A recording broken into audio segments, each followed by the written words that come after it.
Qualche giorno fa un famoso inviato di Striscia la Notizia ha detto che il metaverso non esiste e non esisterà mai. Stiamo parlando di Marco Camisani Calzolari, che ha detto che questo metaverso che ci è stato promesso non è altro che una manipolazione mediatica a favore di una compagnia innominabile. Andiamo a vedere perché. Sentite bene, non esiste alcun metaverso e di qua non esisterà alcun metaverso. Quando vi parlano di metaverso dovete sapere che è una grande allucinazione collettiva. Ecco, prima di spiegarvi il perché di queste affermazioni, andiamo a capire chi è Marco. Marco Camisani Calzolari è non solo un famoso inviato di Striscia la Notizia, ma lavora nel campo della tecnologia e della comunicazione digitale da più di 25 anni. È anche professore universitario in tema di comunicazione digitale ed è stato anche autore di libri sul marketing digitale, comunicazione.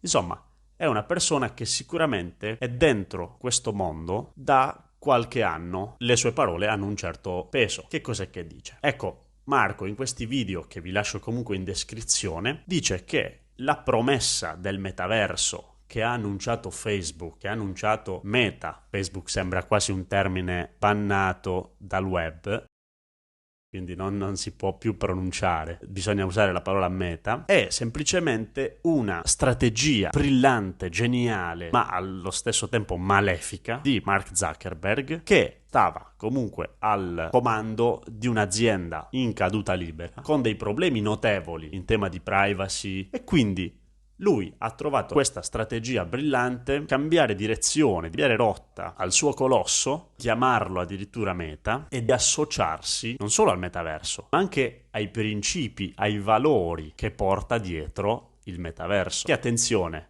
esisteva già prima dell'arrivo di Facebook. È un mondo che si sta sviluppando già da qualche anno, che si sta sviluppando in totale autonomia. Dobbiamo avere ben chiara la differenza. Il capo di quell'azienda blu aveva un po' di problemi, pressato dai media. Aveva problemi di privacy, di dati gestiti, alcuni dicevano che li gestiva male, di gestione dei minori, e quindi ha risolto in modo straordinario, mediaticamente, facendo sì che si parlasse nel mondo di questo straordinario metaverso in arrivo, e quindi si è smesso di parlare dei problemi dell'azienda.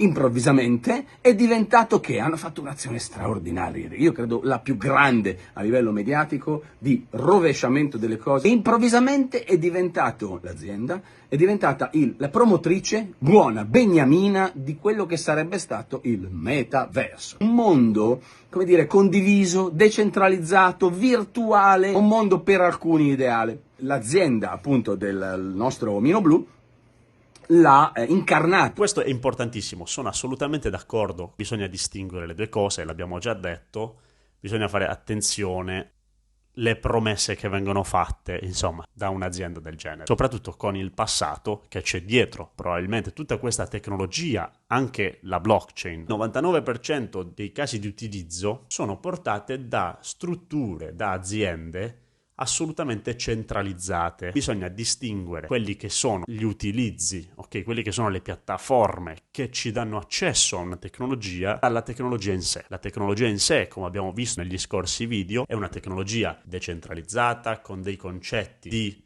proprietà individuale, quindi dove tutta la comunità è proprietaria delle proprie monete, è proprietaria dei propri beni digitali, è proprietaria di una parte del web, ok? Però poi quelli che sono i portoni d'ingresso a questo mondo sono dei portoni costruiti ad hoc da società multimiliardarie centralizzate che ovviamente dettano le loro regole all'interno. Se vuoi accedere a quella tecnologia, devi utilizzare questa moneta, devi fare questo, devi fare quest'altro. Quindi alla fine quello che vediamo è una visione distorta di una realtà che però esiste. Insomma, l'accesso a quella tecnologia lì ce la danno poi delle aziende che poco sposano quel tipo di visione. Anche gli stessi exchange, che sono gli exchange attualmente più utilizzati al mondo, Binance, Coinbase, sono exchange centralizzati, che se decidono di chiuderti le porte, tu non hai più accesso ai tuoi fondi e poi dopo devi stare lì, passare ore, se non mesi, a parlare con il customer service, come è successo al sottoscritto,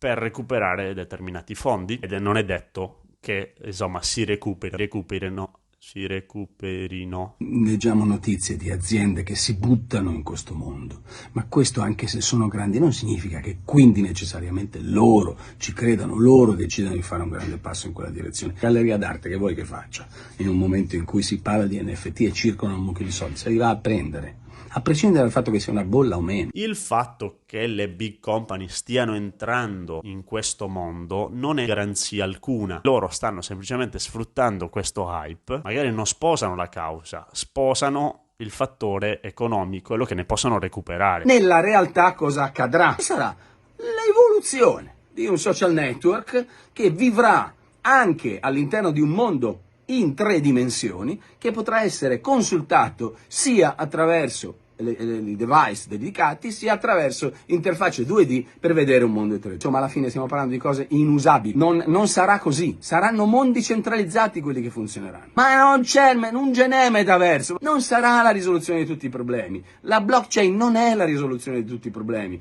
Alcuni concetti su cui mi sento di mettere un po' i puntini. Ecco, Marco parla con un po' di estrema certezza. Non sono d'accordo sul fatto che il metaverso non esisterà mai. Le opportunità sono state offerte. Probabilmente la mia è una visione utopistica, dove qualcuno si sveglierà domani e veramente creerà un universo decentralizzato perfetto. Però quello che sia importante capire è che con blockchain le opportunità sono offerte nella stessa forma a tutti. Un'altra cosa è questa, posizione presa sul fatto che sarà un mondo inutilizzabile, poco fruibile, alienante. Il mio personale parere sarà profondamente inusabile. È vero, al momento, ma noi non possiamo sapere, quello che vi dicevo sull'altro video, non possiamo sapere dove arriverà questa tecnologia. Probabilmente arriveremo in un momento in cui il metaverso sarà parte della realtà senza utilizzare dispositivi o aggeggi ingombranti, difficili da usare. Quindi è un mondo in divenire dove difficilmente si può dire così è, così sarà a futuro.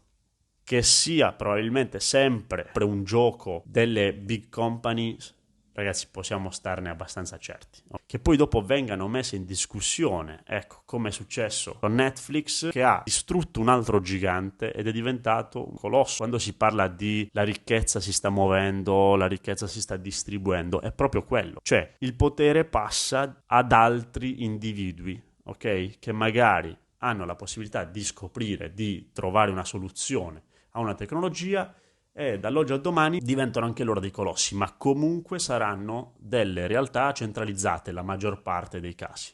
A meno che non arriveremo ad avere un altro Satoshi Nakamoto, lascia la tecnologia a disposizione del mondo e va bene, allora lì saremo tutti quanti in un paradiso virtuale, il paraverso.